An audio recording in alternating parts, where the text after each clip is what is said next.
Okay, this is Julio Zamora. I'm trying to make a recording for the court for workman's comp. Today is September 27, 2012. I'm going to start off with this offer of work that I received on December 1st. Went to work on December 3rd, was sent home on December 7th, 2010. On the offer of work, it stipulates the employee must accept, reject, or object to this offer for regular work and return this form to the employer or claims adjuster listed on the form within 20 calendar days of receipt of the offer, or it will be deemed that the employee accepted the offer and has waived the right to object to the location or shift. Okay, and this was, I received this on 12/1/2010, and like I said, I went to work on December 3rd. On December 7th, 2010, I was sent home. And I should also like to note on this notice of offer of work, it's on a notice of offer of regular work for injuries occurring on or after 1105, form number DWC AD 10118. Okay, and this form was completed by the claims adjuster, Luceria Espinoza. Okay, and the starting date was 10/13/2010, but I didn't receive it until 12/1/2010, and it was mailed to me from Phoenix, Arizona. Okay. And I should like to also note that this position provides wages and compensation of $1,006.56 weekly wages that are equivalent to or more than the wages and compensation that will be paid to you at the time of your injury, or was paid to you at the time of your injury. This position is expected to last for a total of at least 12 months of work. If this position does not last for a total of 12 months of work, you may be entitled to an increase in your permanent disability benefit payment. Okay, and that's what it says. Notice of offer of work. So I should be working. They shouldn't have sent me home on December 7th because I didn't have 20 days to decide anything. In fact, from the 1st to the 7th is only 7 days, and I was on FMLA and they just sent me home. And they stripped me of all my medical benefits and treatment and medication, drugs, whatever. I also had a lifetime medical, which I lost. Okay, and I also like to note that I took a physical DOT examination on 10/1/2009, and it expired on 2011. And that in 2009, I took a DO test with Dr. Yip and the company doctor, either 2008 or 2009. The company doctor took a DOT examination. On the back it says I need hearing aids. It says wearing hearing aid. So I need hearing aid. They need to accommodate me because I filed a claim on 4/13/2009. So they knew that I have a hearing problem. And the dispatchers knew it also. So that being said, I went to the doctor for my hearing on 10/10/2011 when I found out that I had a hearing problem because they didn't send me to a hearing doctor or anything else. They just completely ignored the issue. And they're still ignoring the issue and it's not being brought up. But I presented a document in the last hearing at Workman's Comp, severe profound hearing impairment, and then also I mentioned the fact that I needed accommodation needed for trial, including special hearing aids, and I also handed in that that they need to be purchased at Kathy Tova Tower Center for Better Hearing, 1801 Colorado Avenue, Suite 150 in Turlock, California. Phone number 209-216-3300, or by the court, as you all know. I said, please reply by December 5th, 2011, if there are any problems. So, nothing happened. They just completely ignored it. And the doctor said I had a severe, profound hearing impairment, and it's been ongoing. So, that's the thing with the hearing aid, and I have a prescription and everything. I have. I'm also going to turn in an MRI for my lumbar spinal thing that I had when I was in the hospital. I went to Los Mental Hospital on 4/5/2009. I was out of the hospital the next day at 4/6/2009. I seen Dr. Hubby and I gave her a copy of the referral or the MRI stating I need to go to Dr. Baby and because I have a pinched nerve, low back, according to the hospital report. Safeway denied this, stating that Nancy Perdillo stated that it was a sprain because I didn't see a doctor or have x-rays or anything else on 3/21/2009 when I seen Nancy Perdillo. Of course, I had a follow-up with Dr. Hubby on the 22nd. She wrapped my leg and sent me home. I had nothing. So, anyway, I'm going to give him the doctor's report. It says, Doctor, first report of occupational injury from Los Banos Memorial Hospital. And it says that I went in there for left leg pain, the same day on 3/21/2009. It's typed in this form. And then they object to finding C below. Low back pain, radiology, MRI. So I'm turning in the MRI with that statement. And I'm also turning in the 4/13/2009 for my hearing impairment.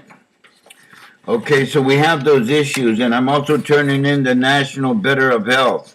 Attention, Robert Neiswanger. So the union knew that I had an FMLA, and it was active on December 7, 2010. I'd also like to point out that I was denied 2 appointments, cancellation appointment notice. I'm going to hand in one of them from Safeway attorney, workman's comp attorney, Joseph Barlapo, okay? And I'm also turning in a copy of the envelope showing that I received this document on 12/1, the offer of work. And I'm also going to turn in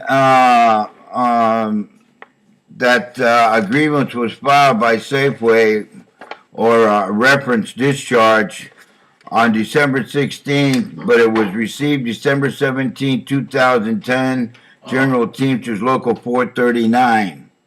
And on the left-hand side, it says Local 439 via fax mail. Safeway faxed this document. Down below, it says Employee, DC Director, and Labor Relations. No one was informed. This letter was between Mr. Neiswanger and Mike Sadler and no one else. I did not receive a copy of this letter reference discharge. And it says I was discharged on December 6, 2010, and I went to work on December 7, 2010. And this letter is dated December 16th, going back to December 6th. Okay? Now, Mr. Neiswanger responded on December 7, 2010 that in accordance with Article 25, 26, and all articles of the CBA, consider this a form of grievance protest in the unjust, improper, without just cause discipline issued to Mr. Zamora in a letter dated December 16, 2010, in violation of Article 25 and all other applicable articles of the CBA, etc. There's no doubt that they violated all those articles, and I'm going to state the reason why. They did not complete Step 1. Null and void. They did not complete Step 2, final and binding. Did not file the written agreements within 10 days. Did not send registered mail. I was never informed. Okay? So that's the reason the discharge was denied. It violated all articles of the contract. Okay? And down below it, it says the local union requests the discipline be denied, grievance to be returned to work immediately, and agreement to be compensated for all lost time and benefits. Please provide a date and time to discuss the grievance in accordance with Article 26 grievance procedure. Now I'm going to read one more paragraph because it's very important, and the judge should know this. Additionally, provide any and all supporting documents, notes, trip sheets, videos, and statements surrounding the investigation and discipline issued to Mr. Zamora that the company relied upon as soon as possible, but no later than December 25th, Christmas, on 2010. It didn't happen. They didn't submit anything, nothing, not one piece of paper that I'm aware of. And I called Niswonger, I think on the 16th, and I also called them before Christmas, and nothing was handed in. In fact, they set a meeting for January 11, 2011 at Safeway, Tracy, California, 1-800-388-2125. And this was emailed to James Williams, Transportation Manager. And it says here via email, jameswilliams18@safeway.com. And I should also note that this was sent by Robert Niswonger, business representative, to Ben Pelosi, Carl Romero, Safeway Labor Relations, Ed Speckman, Mike Sadler, and Julio Zamora. This was mailed. It wasn't registered mail, and I was informed by the union and not by the company. Not by the company. They're required to send me registered mail. They didn't do so. On top of that, they didn't prove anything on December 25th. And on top of that, they didn't respond within 10 days to set up a meeting or anything else. And why they continued on, I don't know, when the discharge was denied. And that's about the extent of it. The discharge was denied. They didn't respond in 10 days. They didn't respond in 20 days. They didn't respond in 30 days. In fact, they didn't respond at all. I had a meeting January 10th with Mr. Niswonger. We don't need to go into that because the discharge has been denied. Okay, the last important document is that I filed a 132A. Okay, I filed a 132A because of said action. I didn't get hearing aids. I didn't get a change in position, and I asked more than twice or 3 times since 2009. I didn't receive proper medical treatment, or I was denied. I haven't been paid. I should be working. I haven't been paid since December 7, 2010. And they stripped me of my lifetime medical and the FML medical, which I am required to have. If they took me off the job, they took me off the job illegally, and I should be working. So I filed this 132A dated February 11, 2011. It was submitted by Adam Stewart because they're in violation. And I'm asking that the applicant be reimbursed for lost wages, prejudgment interest, and all other compensation under the provisions of the Labor Code Section 132A and be reinstated to my job. Because I'm still working there, but I'm not working there. They haven't called me back to work. I'm on standby because they didn't let me log out of the tractor or let me clock out of the truck, in which there is no time card, and I don't get paid by that time clock.